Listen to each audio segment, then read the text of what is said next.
பல மில்லியன் ரூபாய் செலவில் வவுனியாவில் அமைக்கப்பட்டுள்ள பஸ் தரிப்பு நிலையம் தற்போது பாவனையின்றி காணப்படுகின்றது.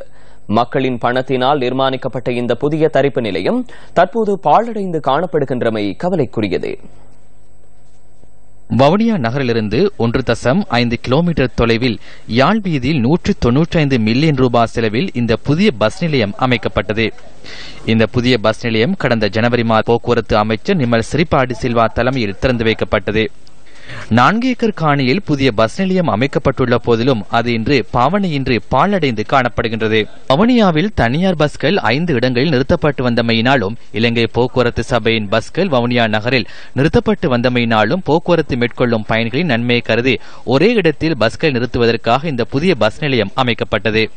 எனினும் புதிய பஸ் தரிப்பு நிலையத்தை திறந்து வைத்த பின்னர் இணைந்த நேர அட்டவணை உள்ளிட்ட பல்வேறு காரணங்களை காட்டி இலங்கை போக்குவரத்து சபை மற்றும் தனியார் பஸ் ஊழியர்களுக்கு இடையில் தொடர்ந்தும் சர்ச்சைகள் ஏற்பட்டன. அது தாக்குதல் மேற்கொள்ளும் அளவுக்கு வலுப்பெற்றது. எனினும் இன்று மீண்டும் பழைய இடங்களிலேயே பஸ்கள் நிறுத்தப்படுகின்றன. இலங்கை போக்குவரத்து சபை மற்றும் தனியார் பஸ் ஊழியர்களுக்கு இடையிலான முரண்பாடுகளுக்கு 2 வாரங்களில் தீர்வு வழங்குவதாக வடமாகாண போக்குவரத்து அமைச்சர் தெரிவித்திருந்தார். ஒழுங்கு விதிகள் தயார் செய்யப்பட்டிருக்கின்றது. 2 வார காலம் தேவையாக இருக்கின்றது. வர்த்தமானியில் அறிவித்ததன் பின்னர் அதன் ஊடாக நீதிமன்றம் சென்று வவுனியா மாவட்டத்தில் மட்டுமில்ல 5 மாவட்டத்திலும் 2 பகுதியினரும் எவ்வாறு சேவை வழங்க வேண்டும் என்ற தீர்மானத்தை எடுக்கும். அமைச்சர் அவ்வாறு கூறி 3 வாரங்களை அண்மைத்துள்ள நிலையில் நாம் இன்று அவரிடம் இது குறித்து வினவினோம். இந்த ஒழுங்கு விதிகள் தொடர்பாக நாங்கள் வர்த்தகமானியில் அறிவிக்க வேண்டிய தேவை இருக்கின்றது.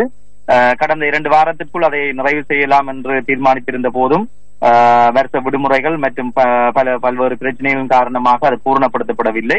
இருந்தும் பல்வேறு ஒழுங்கு விதிகள் தமிழிலும் ஆங்கிலத்திலும் நிறைவடைந்த நிலையில் வர்த்தகமானியில் அறிவித்ததன் பின்னரும் உடனடியாக நீதிமன்றம் சென்று இந்த போக்குவரத்து தொடர்பாக இருக்கின்ற பல்வேறு பிரச்சனைகளை தீர்ப்பதற்கான நடவடிக்கைகள் எடுப்பதற்கு தயாராக இருக்கின்றேன்.